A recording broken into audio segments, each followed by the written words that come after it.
দই ফুচকাগুলো দেখে তো মনে হচ্ছে নিশ্চয়ই এগুলো নিশ্চয়ই দোকান থেকে কেনা, তবে একদমই না। ফুচকাটা সম্পূর্ণভাবে কিন্তু বাড়িতে বানানো। চলো আজকে তোমাদের সাথে পারফেক্ট ফুচকার রেসিপি শেয়ার করি। তো ফুচকা বানানোর জন্য মূলত সুজি আর ময়দা লাগে, তবে ফুচকা বানানোর একটা নির্দিষ্ট আটা পাওয়া যায়, সেটা দিয়েও কিনতে হয়।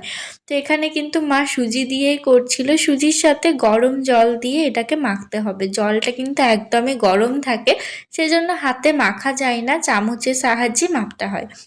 ভালো করে এটা মেখে নেওয়ার পর তার সাথে অ্যাড করতে হয় 2 চামচের মতো ময়দা।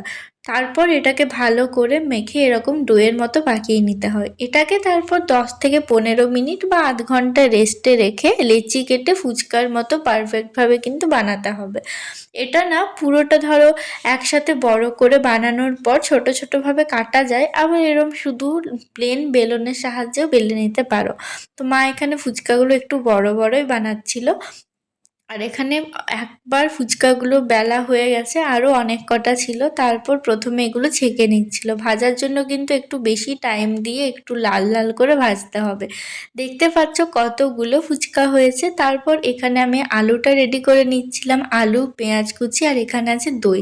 আজকে কিন্তু জল ফুচকা খাবো না, আজকে খাবো দই ফুচকা।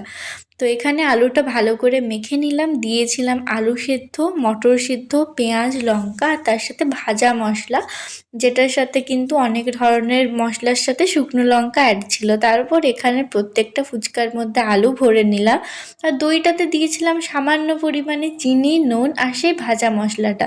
এরপর সমস্ত ফুচকাগুলো প্লেটে রেখে সাজিয়ে উপর দিয়ে ঝুরি ভাজা দিয়ে ডেকোরেশন করে নিলাম। কেমন দেখতে লাগছে অবশ্যই জানিও, খেতে কিন্তু দারুণ।